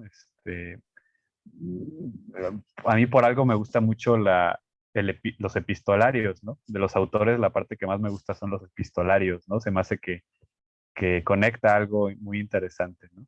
Y lo último que comento es este llamado que creo que es muy constante en Illich, sobre todo en la última etapa, y creo que está presente en Jan, me atrevería a decir que por lo menos desde los cronófagos, que es pues esta ascética de los sentidos, ¿no? O sea, yo creo que en Jan está desde los cronófagos, cuando hay una invitación clara al caminar y demás, pero constantemente lo va recuperando. Y yo lo veo también como mi subjetividad, ¿no? De un millennial que le toca también crecer con películas cuyos efectos especiales son simplemente imposibles de ver en el mundo real. O sea, no va a pasar, ¿no? Nada de lo que vemos las películas con las que yo crecí. Yo siento que eso atrofia la imaginación. O sea, no sé, siento que, o sea, no puedo concebir, o sea, pienso, y creo que por ahí en el texto se hablaba, ¿no? O sea, pienso en otras generaciones, ustedes me dirán, o sea, esa capacidad de imaginar cosas, pero ahora y cada vez a las nuevas generaciones ya te las ponen en el celular, o sea, no tienes que hacer el esfuerzo para que tu mente cree una historia o una imagen, porque pues ya está prefabricada, ¿no? Y con manera quizás mucho más pictórica de lo que a lo mejor tu mente podía hacerlo, ¿no? Entonces yo creo que hay una atrofia de la imaginación, o sea, de la capacidad de producir imágenes en la mente cada vez más deteriorada, y que eso necesariamente tiene que repercutir en la vida cotidiana, ¿no? Y como que vamos atrofiando la imaginación. Es mi sensación, ¿no? No lo sé. Bueno, lanzo eso y gracias, perdón, me alargué. Yo respondo rápido. Me parece que hay un nombre que yo tenía en la punta de la lengua y no lo decía, y ahora ya lo invitaste tú, que es el de Henri Mechonic. Él tiene, bueno, una crítica del ritmo, tiene varios textos, pero es alguien que discute esta dicotomía entre lo oral y lo escrito. Tú que preguntabas si se puede escribir oralizadamente. Él va a decir esto que obviamente nosotros lo recibimos, por ejemplo, en el curso de lingüística de Saussure, ¿no? Está claramente ahí oralidad, escritura, está significado y significante, por ejemplo. Y él va a decir, estos binarismos son problemáticos. Está lo oral, está lo hablado y está lo escrito. Entonces, hay escrituras orales, la literatura es escritura oral, ¿sí? La poesía es escritura oral. Y esto tiene que ver con la cuestión del ritmo también, porque lo que él va a decir es el signo lingüístico, de una manera empobrecida también de entender la palabra, y además del significado y el significante, el significado que sería como la idea y el significante que es la parte material, la palabra que pronunciamos, está el ritmo que produce significación, ¿sí? Justo lo que estaba diciendo Héctor, estaba hablando de algo del ritmo y del cuerpo. Nosotros no hablamos, por eso es una aberración leer de manera muda. Nadie lee en voz baja. A ver, podemos no pronunciar, no sacar voz cuando leemos, pero todos escuchamos una voz. A mí me gusta dar un ejemplo por provocador nada más, pero yo llegué acá como maestra de Biblia hebrea, cuando les decía a los chicos, a ver, cuando ustedes leen los 10 mandamientos, Dios, ¿qué voz tiene? Suena como Diego Fernández de Ceballos, digamos, tiene que ser un tipo reautoritario, con una barba tremenda, o sea, tiene que ser alguien verdaderamente un déspota. No, si nosotros nos permitimos escuchar el cantilado, ahí no matarás, empieza a, ya no se lee negro sobre blanco, se lee lo blanco alrededor del negro, y no matarás significa, suena como la obligación de que el otro viva. Nos obliga a la lectura y nos compromete a algo mucho más realizable además, porque abstenerse de jalar el gatillo es algo muy anecdótico, ¿no? Mientras que comprometerse con la vida digna del otro es una exigencia que nos acompaña de por vida y que aunque tratemos de sacárnosla de encima, la vamos a llevar con nosotros.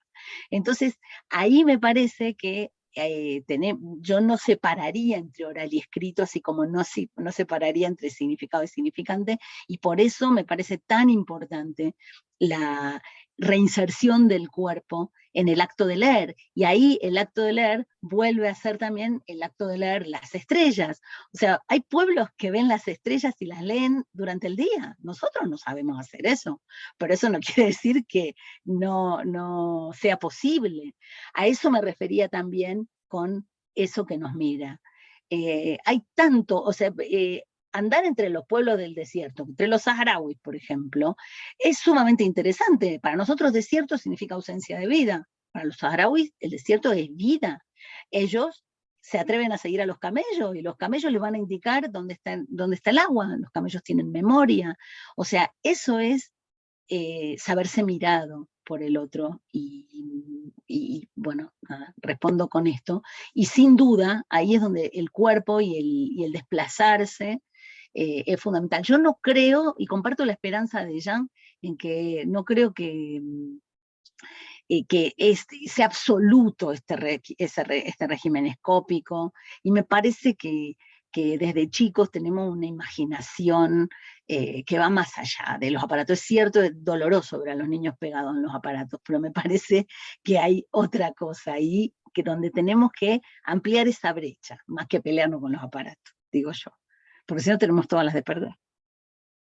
Me callo, los escucho.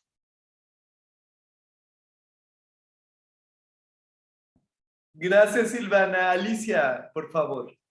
Sí, es que me recordó que los códices mesoamericanos ponen ojitos a las estrellas, ¿no? Son unos ojitos. Entonces me recordé, nos están mirando. Y recuerdo también cuando leíamos, que Patti lo leyó con nosotros, Patti Gutiérrez, a Hugo de San Víctor, que pues ya me marcaba mucho también el ritmo del cuerpo al leer, ¿no? O sea, eso hacía nada más. Bueno, es mi único comentario. Muchas gracias, Silvana. Maravilloso.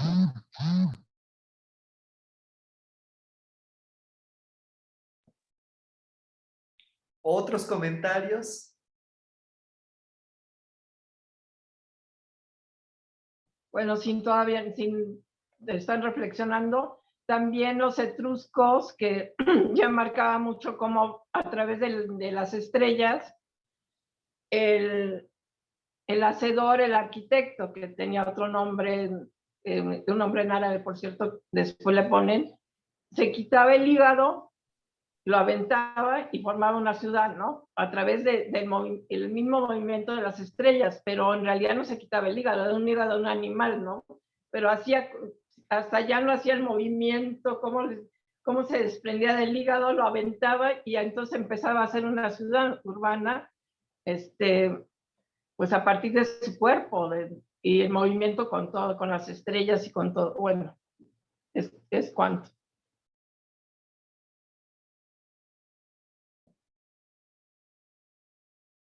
Ramón Vera. Sí, bueno, es muy sugerente en el texto, bueno, en todos los comentarios que hizo Silvana, pero obviamente también que está puesto en el texto de Jan, la referencia tanto a Roland Barthes como a Susan Sontag y a John Berger, porque finalmente todo eso que se ha estado comentando ahora, tanto por Elías como Héctor, como, bueno, toda la gente que ha estado comentando y la misma Silvana, acerca de la oralidad y la escritura por un lado, pero por otro lado, la fuerza, llamémosle, que tienen todas las argumentaciones de Roland Barthes, de Susan Sontag y de John Berger al respecto de la fotografía, como una manera de justamente de lo que comentaba al final Silvana, es decir, recuperar la imaginación a partir justamente de una insumisión, es decir, esa insumisión es la que está planteada pues por los tres, en particular por estos tres autores, cuando se habla de la fotografía, porque la fotografía para los tres vendría a ser una herramienta de la memoria, una herramienta de la mirada, que de alguna manera problematiza el mundo desde ahora sí que desde una ética de la mirada, y entonces al problematizarla está haciendo eco del ser, de la naturaleza de la fotografía, que es ese instante descarrilado en el flujo de eventos que sigue ocurriendo. Ese descarrilamiento del instante lo vuelve, le quita pasado y futuro, pero al mismo tiempo lo resalta. Entonces eso, los tres, de alguna manera, cada quien lo dijo de maneras diferentes, pero está justamente poniendo en el centro esa ética de la mirada de la que estamos hablando. Y alguien que les ayudó a los tres y que no está nombrado, aunque Jan por ahí, yo me acuerdo mucho de él hablando de otro filósofo que anda por ahí, que luego no se nombra, pero que está en el centro de todo esto, que es Maurice Merleau-Ponty, y que de algún modo está en el centro de esto, ¿no? Siendo contemporáneo de Sartre y de todos estos, finalmente era el que planteaba justamente recuperar toda esta mirada ancestral, que es una mirada que no solo es ética, sino que es actuante, ¿no? Y bueno, eso me quedaba yo pensando en todo esto conforme oía que transcurría el texto. Y algo más al respecto de Roland Barthes, que Roland Barthes siempre hablaba mucho de ese grado cero de la escritura, que él planteaba que era justamente, o sea, como tratar de acercar lo oral a lo escrito y lo escrito al oral, de tal manera que pudiera haber ahora sí que un continuum entre la oralidad y la escritura, de tal manera que pudiera ser de nuevo algo pues significativo, vamos a decir así, pertinente, íntimo, mucho más corpóreo, ¿no? Y justamente recuperarle corporeidad a la escritura y darle penetración también al habla, ¿no? Y entonces, bueno, todo eso está en el texto de Jan, que por fortuna nos hace pensar en toda esta gente, y ahí de toda esta gente, yo como que siempre me evocan a Maurice Merleau-Ponty, ¿no? Sí, Eso. muchísimas gracias. ¿Sabes qué? Aquí justo tenía esto de que dice, toda visión tiene lugar en alguna parte del espacio táctil, dice Merleau-Ponty. O sea, es súper, gracias, gracias. Sí.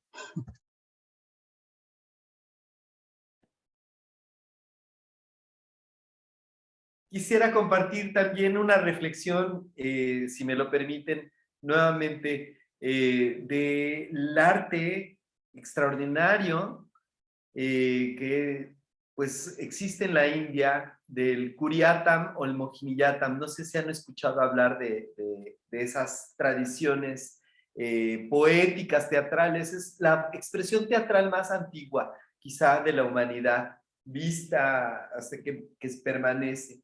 Es como si los teotihuacanos siguieran teniendo teatro y se mantuviera vivo hasta nuestros días, ¿no? Esa tradición es un patrimonio intangible de la humanidad. Los actores del Curiatam en el estado de Kerala, de la India. Y es un teatro muy especial porque se hacen pasajes del Mahabharata y todo es un gran drama que se hace con la danza, con los ojos, con la mirada, con mudras. Están contando historias mientras bailan, mientras danzan, ¿no? Todo el gesto de las manos, todo el gesto de la mirada es una manera de contar el gran drama cósmico de la mitología hindú. Y lo sorprendente es que hay un ejercicio para entenderlo, ¿no? Y es en un contexto donde ya nadie habla el sánscrito. Sin embargo, el drama está en sánscrito, casi no se hablan palabras, pero todo se cuenta a través del movimiento, de la danza. Y ahí está contado en el mudra, en el cuerpo, la historia. Y es también un ejercicio de la mirada. Entonces, bueno, me hace pensar en eso tan profundo, tan antiguo, y que es tal vez el origen de muchas de muchas historias, de muchos dramas. Hernando, por favor.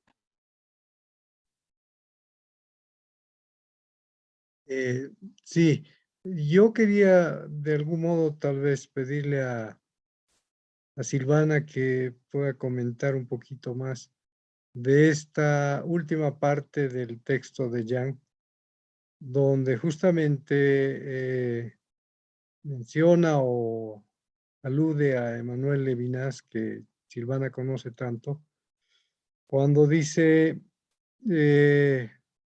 está hablando de la mirada ética o de la ética óptica como una necesidad de alguna manera trascender, no sé si es la palabra correcta, o traspasar este régimen del show, este flujo incesante del show que nos avasalla.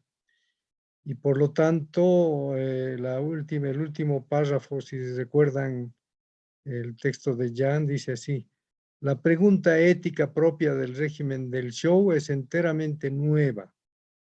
¿Cómo puedo evadir no imágenes destructivas, sino el flujo de shows, la fascinación de los ojos vacíos de la gorgona, en que Illich ve el emblema de los interfaces?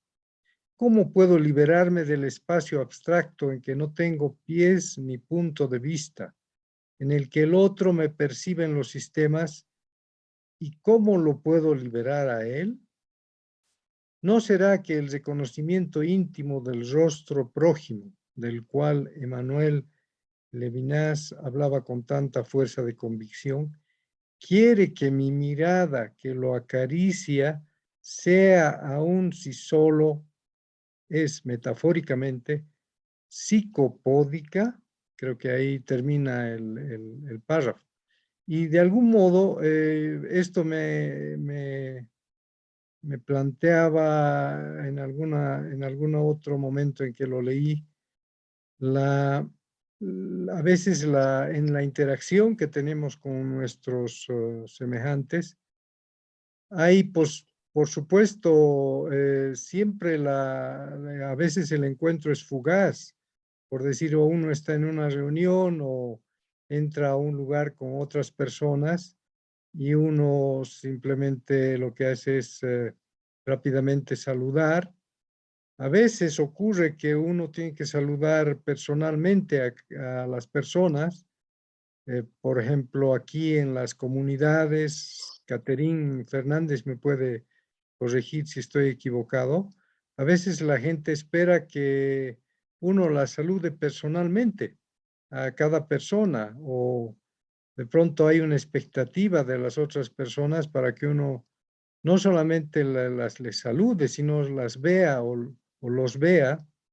Y ahí encuentro de pronto la posibilidad de, por decir algo, realizar esta mirada, aunque fuese solo metafóricamente, psicopódica, como dice Jan, en el sentido de que yo tiene la sensación de que no solamente está mirando a la persona, sino incluso la está acariciando al mirarla. Y en ese sentido uno se realiza como, no con esa mirada de cámara fotográfica que está captando una imagen, que es lo corriente ahora. Por ejemplo, todo el mundo anda con sus celulares y está todo el tiempo sacando fotografías, sino más bien en la interacción humana propiamente dicha, la posibilidad de incluso acariciar al prójimo con la mirada. Hubiera querido, tal vez, yo no me tiendo a extender demasiado, hablar del tema de la mirada ética en otro sentido, pero en este caso yo creo que ya es una pregunta bastante compleja y por lo tanto me quedo aquí. Gracias, amigos. No sé si quiere hablar Catherine o empiezo yo, como prefiera. Bueno, voy a empezar yo. Cuando Levinas habla del rostro del otro, en realidad rostro es todo aquello expresivo en el otro. Da un ejemplo en Vida y Destino de Vasily Grossman, de las personas en una fila, así, con el pesar en la espalda, eso es rostro también. O sea, rostro puede ser una mano expresiva, o sea, rostro no es la cara. O sea, si nosotros describimos la cara de otro, lo dice Levinas, ¿no? Muchas veces, si nos vamos a describir físicamente cómo se ve el otro, no estamos describiendo al otro. Estamos, no sé, hablando de un conjunto de datos, pero abordar el rostro significa pararse ante otro que nos excede por todos lados, ¿no? Que ni siquiera tenemos una posición fija frente a ese otro. Cuando él habla de esa asimetría en la que nos encontramos con el otro es a la vez el amo de la relación en el sentido que nos impele a responder por él, y a la vez alguien que está necesitado y que es alguien que golpea, ¿no? De una manera inesperada en nuestra comodidad, ¿no? El otro incomoda, el otro no siempre es un encuentro idílico con el otro, y su aparición, lo que me recuerda para Levinas, es esa responsabilidad, no sobre actos que yo haya cometido, sino una responsabilidad que heredo, ¿sí? Como es la herencia. La herencia no es nada que nosotros poseamos, es algo que nos atraviesa, ¿sí? Que viene de atrás y que va a pasar. Por ejemplo, vuelvo a los ejemplos que yo conozco, ¿no? de la tradición judía, la caridad no se llama caridad, porque la caridad viene del griego charis, que es la gracia. La caridad en hebreo se llama tzedakah, y tzedakah viene de tzedek, que es justicia, y la idea es que el mundo fue creado en equilibrio y con justicia, y las generaciones perdieron ese equilibrio. Y nosotros ya nacemos con esa deuda, ¿sí? Nosotros tenemos la obligación de achicar esa brecha y traer la justicia. Por eso es un acto un poco vergonzoso incluso, ¿no? El hecho de dar caridad. No se debe saber, se debe dar sin mirar a quién se le da, o sea, hay toda una serie de pruritos respecto y esta es la responsabilidad que recuerda el encuentro con el otro. Hay como, cuando uno está muy cómodo, apoltronado, así golpean a la puerta y uno se descubre como en pantufla frente al otro y tiene que responder. Entonces, eso que está aquí diciendo Jean, a mí me parece sumamente sugerente. Yo no sé hasta, porque alguna vez hemos discutido sobre cómo Illich lee a Levinas. Para mí podría ir más allá en su exigencia. Lo que pasa es que, bueno, hay que entender también que la lectura que hace Illich es la de alguien de la Iglesia Católica, y es distinta a la del judío Levinas, ¿no? Pero ese reconocimiento íntimo del rostro prójimo no es un reconocimiento en el que yo me apropio de algo, lo asimilo, es justamente lo inasimilable del otro, ¿no? Eso que incomoda tanto, y que tiene algo del orden de la violencia, pero no es una violencia de dominación, sino una violencia que permite que eclosione la vida ahí, ¿no? Y que me despierte de mi sueño cómodo, ¿no? De autorreferencialidad y autocomplacencia. Entonces, a mí me gusta muchísimo este final, y a mí lo que me llama es a decir, bueno, mi mirada que lo acaricia, y lo acaricia sí en ese sentido en el que, recuerda a Levinas, acariciar no es nunca asir, nunca es agarrar, nunca es apoderarse. Si es psicopódica, en ese sentido, la mirada, es porque lo que hace, vuelve a traer lo táctil, aquello que Merleau-Ponty recordaba, de que hasta en la mirada está la piel, está lo táctil. Hay cosas que hieren la vista. Esa psicopodia es como una manera de exponerse, para usar una palabra levinasiana. Siempre cuenta Enrique Dussel que una vez en un taxi estaba sentado con Levinas, él era un estudiante, y le dice, ¿pero qué es la exposición, maestro? Y él se abre la camisa así y le dice como, poner pecho, ¿no? De algún modo, exponerse ante el otro, su vulnerabilidad. me parece que eso es lo que está abriendo aquí, y me parece, y yo encuentro tan sugerente en este final, tan atrevido en este final de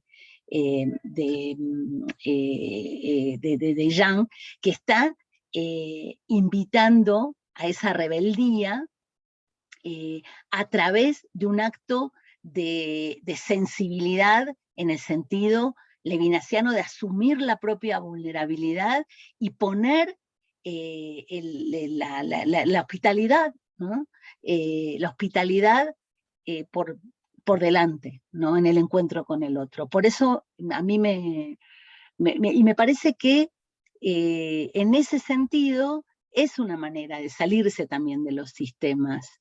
Es aterrador, vemos cosas que realmente es monstruoso todo este tema de los sistemas, y con todo, hay tanto en la parte oscura, en la parte que se les escapa a los sistemas, hay tantas posibilidades siempre de revertir, de agenciarse de aquello que fue hecho para oprimir o para dominar, agenciarse de eso y llevarlo por una tangente liberadora. Me parece que eso es lo que se está jugando, y eso se logra asumiendo la vulnerabilidad y no escondiéndola más, porque todo este teatro espantoso que cada vez nos aplasta más tiene que ver con la vergüenza por la propia vulnerabilidad de la especie humana. Y si uno mira a la Amazonía, se da cuenta que la gente que vive ahí, que ha sabido cuidarla, lo hace sabiéndose en una vida compartida, sabiéndose no dueño, como dice, es hermoso La caída del cielo de David Copenhague, cuando dice que para los yapirí, que son los espíritus del bosque, nosotros somos fantasmas en realidad, porque somos mortales, ¿no? Entonces hay toda otra mirada que tiene que ver con el gesto de los cabalistas, que dicen, la letra negra es un comentario, la letra negra es oral, hay que leer la parte blanca del texto. Y entonces, si miramos la parte blanca de esta realidad horrible, ¿no? Y que se pretende todopoderosa, yo creo que hay por todos lados, hace aguas y se puede buscar tangentes, ¿no? No sé, yo lo veo muy esperanzado. Le creo a la esperanza de Jean Robert, y me encanta porque hay algo en su generación de intelectuales que hace que los hombres amargados y pesimistas se crean más inteligentes que los esperanzados. Y no me gusta poner pesimismo con optimismo, porque eso habla de optimizar y otra vez viene lo cuantitativo. Me parece que acá hay una irreverencia preciosa, prometedora, y que se lee en este texto. Gracias, Silvana. Wow. Elías, por favor. No, pues guau, también. Pensando en voz alta, Silvana, por supuesto, y podríamos decir, o sea, aventurando, o sea, que de cierta manera hay un paralelo, hay una posible punto de acercamiento entre lo que Ivan Illich llamaría la era de los sistemas con lo que Levinas podría entender como totalización. O sea, es decir, los sistemas es la totalización o la totalidad en esa dimensión, pues. En ese sentido, pues para Levinas, el infinito, pues es un quiebre desde adentro, ¿no? O sea, es una situación, dice Levinas, ¿no? Entonces, pues justamente estaba pensando que ese sin afuera de los sistemas, que dice Illich, pues la única manera de salirse es no saliéndose en el sentido justamente más bien de esa situación que para Levinas es el infinito, ¿no? O sea, es ese quiebre desde adentro, que es esta experiencia, pues en esos términos, pues es el rostro del otro, y que eso se va a expresar. No sé esto cómo lo sientas. No, sí, perfecto, o sea, es justamente eso, y sacudiendo las palabras del olor a incienso, diría Levinas, ¿no? Pensar el infinito en el sentido de la infinita exigencia del otro, pensar la trascendencia como ese ser para más allá de mi propia muerte, en esa cadena de herencia en la que nunca voy a apoderarme y a poseer las cosas, sino a ser un pasador, ¿no? Entre las generaciones pasadas y los que van a venir.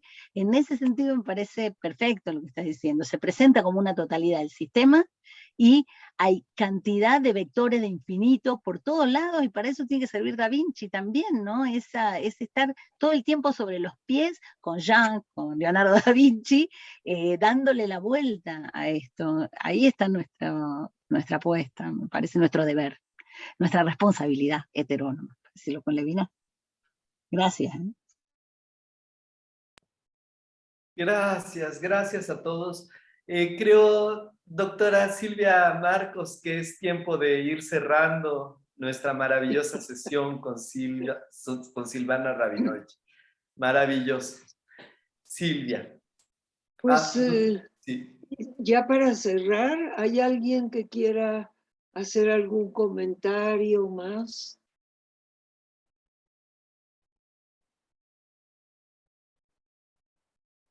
Toda oralidad, aquí está Coti. Toda oralidad presencial, ya se me fue el mensaje. Coti, bueno, Sí, Silvia, perdón. No, lo último, lo que pusiste. Sí, nada más quería mencionar que estamos viviendo lo que quizá lo vislumbró Illich, y en esta exposición brillante que hace Silvana, podemos irnos ubicando para las nuevas generaciones, no de los millennials, sino los niños que nacen en un mundo de sistemas y en el cual cualquier irrupción de todos esos sistemas va a alterar algo impredecible, lo cual es esperanzador. Esperamos que de ahí pudiera salir algo que los que estamos ahorita y ya no vamos a estar, podríamos haber contribuido con estas prácticas digitales, ¿no? Que lo excelente hubiera sido, por eso era mi mensaje, toda oralidad presencial no alimentaría los sistemas digitales y algorítmicos que rigen ahora el nuevo orden de las lecturas, ¿sí? Hay un receptor y un emisor, no nada más de información, también de emociones y también de corporalidades que se van creando y se van comprando. Entonces, creo que es interesante esta sesión por lo brillante participación de Silvana y de todos su contribución a cómo entienden lo que en 2004 veía Jean, y me recordó, precisamente mandé la de un sociólogo, músico, chelista, que él tuvo un infarto cerebral, y hoy en la mañana lo estaba yo leyendo una entrevista de él, de origen ruso, alemán y judío, en donde dice él: yo hubiera sido toda mi vida músico. Sin embargo, por ciertas situaciones me convertí en lo que soy, un académico con muchos libros, y además ahora soy un escritor. Y ahí viene la anécdota. No puedo escribir en la computadora. Es un académico con todas los protocolos que requiere ser académico renombrado. No puedo escribir en una computadora. ¿Qué fue lo que me hizo este accidente de salud? Recuperar los ejercicios en la mano, y empecé a escribir y me volví escritor, utilizando la caligrafía, utilizando la mano. Y esta escritura se fue compaginando con volver a agarrar el cello. Entonces, cuestiones de salud, cuestiones de accidentes que no hay explicación, pero podría haber interpretación. Podemos verlo en pleno siglo XXI, en el 21 de marzo, cómo se puede ir viendo en muchos campos estas miradas y esta integración, autopercepción de cómo podemos mirar, no nada más con los ojos, lo que decía Silvana, ¿no? Esto sí creo que es muy importante, aprender a ver al otro, pero importante, el diferente, no el que piensa igual que nosotros, no el que tiene la misma historia verbal, tanto verbal privada, que es por medio de la escritura, y yo sí enfatizaría mucho la oralidad, ¿sí? La oralidad que se nos ha olvidado de pueblos como Zapoteca, ¿sí? Que obviamente ya entró en la escritura, pero hay la poiesis, y no nada más la poesía, sino la poiesis es generadora del lenguaje, y es el ritmo, es la musicalidad, y que no necesariamente tiene que comunicar contenidos, sino contenidos del alma. Muchísimas gracias. Bueno, pues ya vamos a cerrar, ¿verdad? Alicia, creo que quiere decir. A través de oír esa corporización, yo pensé en los zapatistas. ¿En qué iba a pensar? Los zapatistas hablan con su cuerpo. Los zapatistas hacen marchas recién por la guerra entre Rusia y Ucrania, que es un nudo político, y marchan para protestar por los pueblos, tanto rusos como ucranios, que están siendo masacrados. Entonces yo lo dejo con esto. Los zapatistas hablan con su cuerpo. Gracias, Silvia. Alicia, creo que querías decir algo.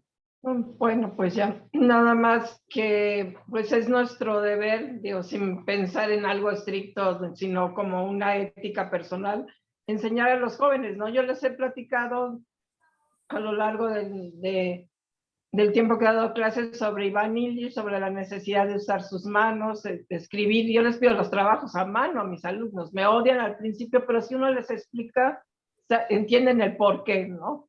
Entonces, pues es maravilloso, y porque los jóvenes están abiertos al conocimiento, igual que están en el Dragón de Jade, ¿no? Entonces, pues poco a poco podemos estar entre los dos regímenes, ¿no? Varios, o los 4 regímenes escópicos. Ok, ando medio mal de la garganta, y mientras no pase como Wim Wenders en su película de hace 20 años, que se acaba, desaparece toda la tecnología, y tenemos que regresar a escribir. Es cuanto. Gracias, Silvana, maravilloso. Gracias a todos. Perdón, Alicia, nada más que complementando. No te preocupes, el problema de las energías nos va a obligar a mirar otra forma la tecnología. Silvana, por favor, para cerrar. Para cerrar, quisiera, de golpe me acordé de algo que dicen los saharauis, ¿sí? Ahí en los campos de refugiados. Están los ojos de mirar y están los ojos de ver. Para ver hay que cerrar estos ojos de mirar. Y ahí es donde podemos encontrar una manera de la rebeldía a la que está invitando Jean. Igual me sumo a lo que dice Clotilde, sin duda va a haber algún cambio y hay que estar atento a eso, pero basta con cerrar los ojos para poder empezar a escuchar otras cosas y a percibir otras cosas. Muchísimas gracias a cada uno. Gracias, Silvana. ¿Pueden prender micrófonos para despedirnos? Gracias por esta sesión. Gracias por todo. Gracias, Silvana. Gracias. Que les vaya muy bien. Gracias a todos. Servando, Gracias. Elías, Héctor, Alicia, Hernando. Un abrazo grande, abrazo. Silvia, nos vemos muy pronto. Adiós, Silvia, nos vemos. Abrazo y qué bonita sesión. Coti, que te vaya muy bien, Coti, a Salia, a Catherine. Sí. Chao. La sesión dedicada a Gustavo. Gracias a todos. Sí, por supuesto. Muchas gracias. Chao. Muchas gracias a todos.